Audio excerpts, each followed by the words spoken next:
I'm at this building, Beaver, Utah. Got this odd window turned into a door here.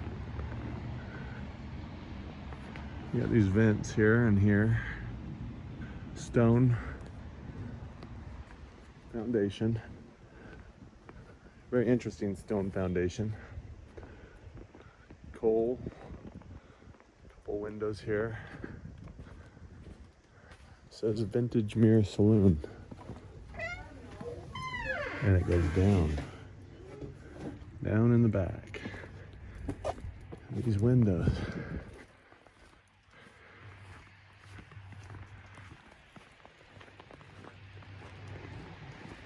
Just a very interesting looking building for sure. Really low windows.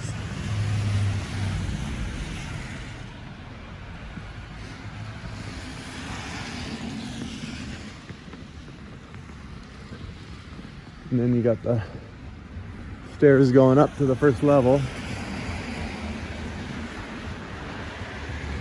Not really sure what these carvings used to be up here. Used to be something interesting.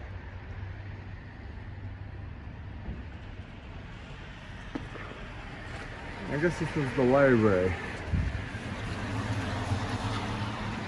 Interesting.